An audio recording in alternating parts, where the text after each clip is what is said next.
Lep pozdrav, sem Mihael, moderator projekta Življenje. Projekt Življenje je izobraževalno-terapevtske narave. Namenjen je vzpostavitvi ustreznega zavedanja glede življenja in zdravja.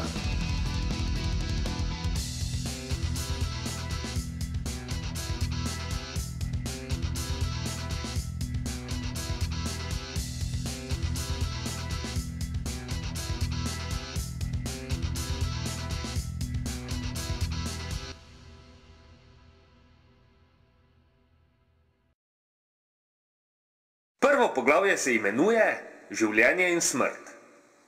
Pričetek tokratne ekskurzije se prične v predavalnici. Seznaniti se je treba z osnovnima teoretičnima definicijama pojmov življenje in smrt. Življenje. Pojav, ki se izraža s sposobnostjo presnavljanja, rasti, razmnoževanja. Smrt, prenehanje življenja, življenjskih procesov. Na tem nivoju lahko rečem, da je življenje aktivni biološki proces, smrt pa zaključek tega biološkega procesa. Življenje in smrt v primeru istega subjekta ne moreta eksistirati sočasno.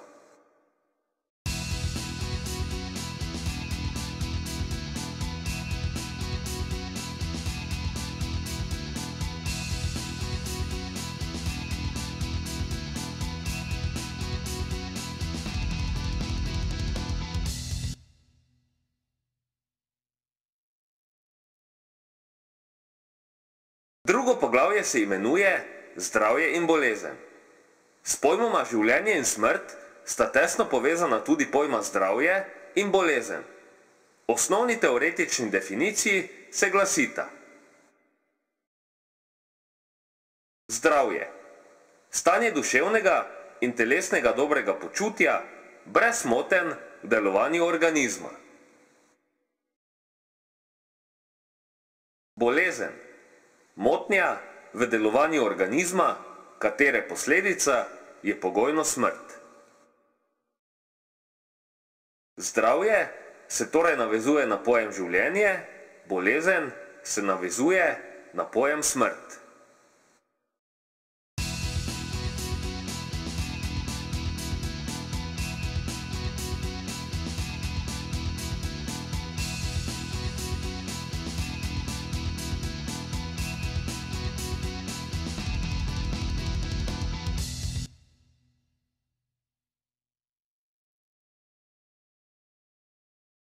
Tretje poglavje se imenuje ekskurzija. Predhodni poglavji sta bili seznanitev z osnovnimi teoretičnimi definicijami. Spoznanja so podlaga za razumevanje ekskurzije, ki sledi. Smisel in namen te zgodbe je predstavitev pojmov življenje in smrt v širokem kontekstu. Zgodba v veliki meri temelji na dogodkih, ki jih demonstrirajo videi v nadaljevanju tega poglavja.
Četrto poglavje se imenuje Posttravmatska stresna motnja. Poglavitno doživljanje ekstremno nevarnih stresnih situacij se kaže kot strah pred smrtjo ali poškodbami. Ena izmed posledic je tako imenovana posttravmatska stresna motnja. Zaznavna je tudi kot permanenten strah pred stresnimi situacijami. Osebek ali oseba s posttravmatsko stresno motnjo ima hendikep, ki ovira vsakodnevne aktivnosti, saj strah v marsikateri situaciji sovpliva na odločitve in realizacijo. Ob samem strahu pa posttravmatska stresna motnja učinkuje tudi globlje in širše, saj odmikanje od lastnih odgovornosti in dolžnosti na podlagi strahu pomeni beg pred seboj. Človek se pogojno lahko znajde v situacijah, kjer ni več zadostno sposoben za samorealiziranje. Preveč tovrstnih situacij postopoma vodi do raznovrstnih obolenj, predvsem psiholoških in duševnih, širše tudi telesnih. Zaradi motenega samorealiziranja je življenje, pospremljeno s posttravmatsko stresno motnjo, na nek način delno omrtvičeno.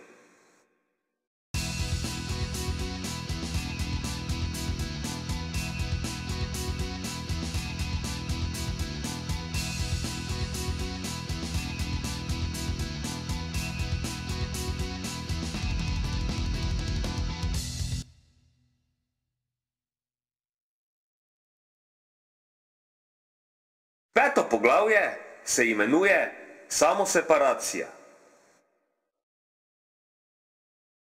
Odmik od lastnega jaza zaradi zanemarjanja lastnih odgovornosti in dolžnosti sem v tem kontekstu poimenoval samoseparacija. Samoseparacija pomeni, da človek preneha živeti svoje življenje v celotni meri, saj je občuten del podvržen strahovom in fobijam. Strahovi in fobije zavirajo samorealizacijo in razvoj. Samoseparacijo sem ponazoril na primeru sebe. Del mene se loči od celote in biva pretežno pasivno in osiromašeno.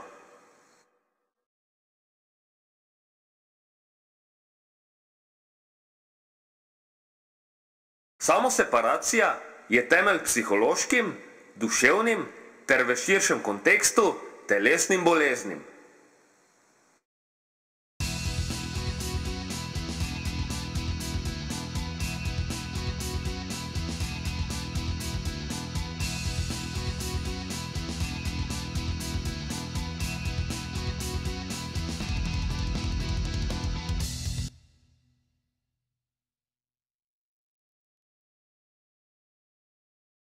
Šesto poglavje se imenuje samonegacija. Ko proces samoseparacije doseže določen nivo, se širi v proces samonegacije. Samonegacija pomeni negiranje v ekstremnih oblikah sabotiranja sebe. Samonegacija je oporekanje lastnim idejam. Negiranje sebe se manifestira kot oporekanje lastnim vitalnim interesom. Samonegacija sproža notranje napetosti in konflikte. Animacija demonstrira notranji konflikt, ki je posledica samonegacije. Samonegacija je resen problem in zaviralno vpliva na proces samorealizacije.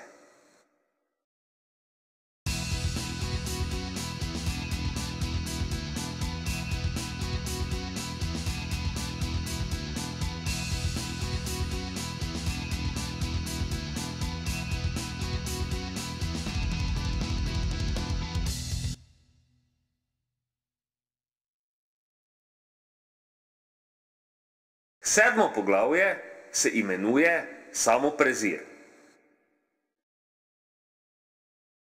Ko proces samonegacije doseže določen nivo, se širi v proces samoprezira. Samoprezir pomeni ignoriranje v ekstremnih situacijah sovraštvo do sebe. Samoprezir je eklatantna oblika nezadovoljstva s seboj. Preziranje sebe se manifestira kot neupoštevanje lastnega jaza. Samoprezir ustvarja notranjo disharmonijo in praznino. Animacija demonstrira situacijo, kjer je prisoten samoprezir. Samoprezir je uničevanje sebe.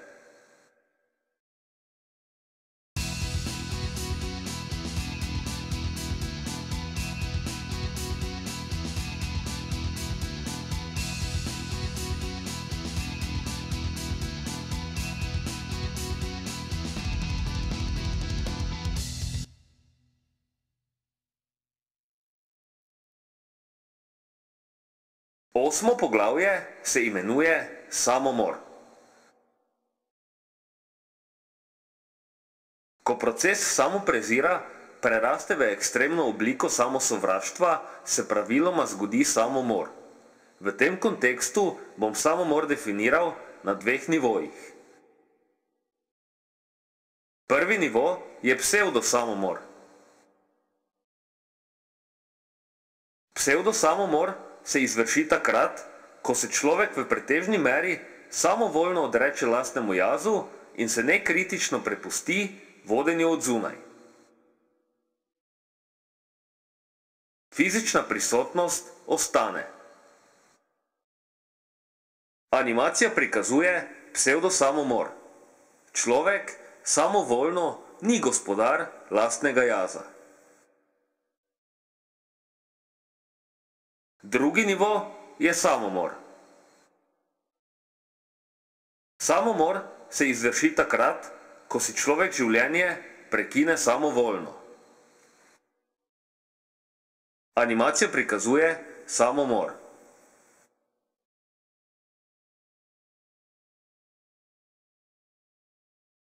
Psevdosamomor je z intenzivno terapijo pogojno možno sanirati. Samomor je pojav brez možnosti sanacije.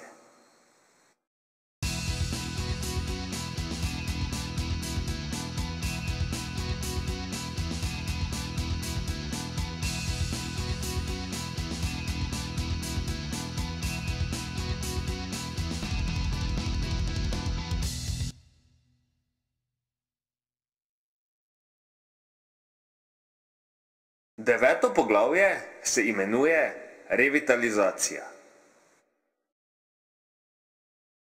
V primerih, kjer ne pride do samomora, je pod pogoji sanacija zdravstvene problematike možna. Razna stanja, tako imenovane duševne ali mentalne umrtvičenosti, je možno oživiti, se pravi revitalizirati. Temeljni pogoj za revitalizacijo je samoiniciativnost. Brez samoiniciativnosti uspeha ni. Samoiniciativnost se ustvari postopoma. Pogoj za obstoj samoiniciativnosti je zdrava mera in oblika notranjih in zunanjih potrditev. Potrditve se vzpostavljajo z ustrezno mero zdravih socialnih interakcij. Animacija prikazuje doseganje notranje potrditve ter posledično notranje harmonije in nekonfliktnosti. Kjer je volja, so tudi cilji in poti do ciljev.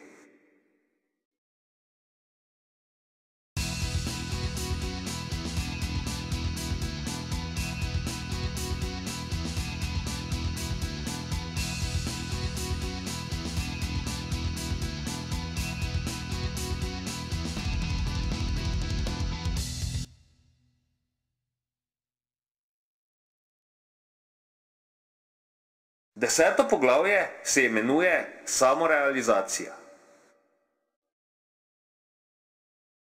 Reklo pomagaj si sam in Bog ti bo pomagal, je splošno znano. Kaj natančno pomeni? Pomeni, da je življenje možno kakovostno preživeti le z ustrezno mero samoiniciativnosti. Ob samoiniciativnosti je ključnega pomena tudi realnost. Odmik od realnosti je odmik od lastnega jaza. Vidimo, da termina realnost in samorealizacija vsebujeta skupen element, to je real. Samorealizacija je v neposredni navezavi z notranjo harmonijo. Celostna samorealizacija je možna le takrat, kadar ni samovoljnih notranjih in zunanjih konfliktov, bolestnih motivov. Kadar osebek ali oseba zavestno stremi k samorealizaciji, zavestno preprečuje in odpravlja tako imenovano mrtvičenost, natančneje pasivno življenje. Animacija prikazuje harmonijo s seboj.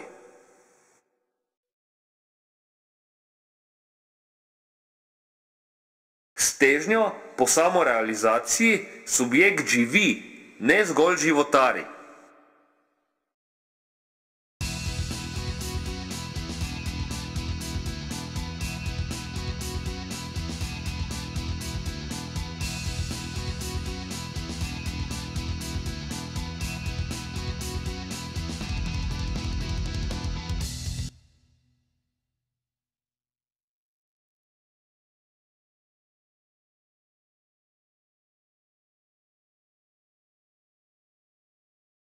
Pozdrav v epilogu projekta Življenje.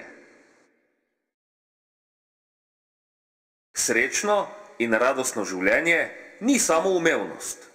Odvisno je od zdravorazumske samoiniciativnosti in samovolje.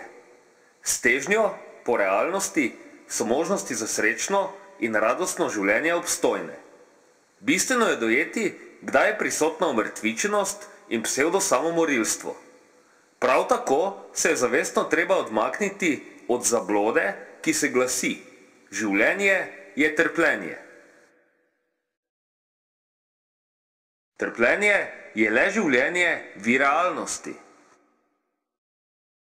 Življenje v realnosti je zdravo, srečno in radostno.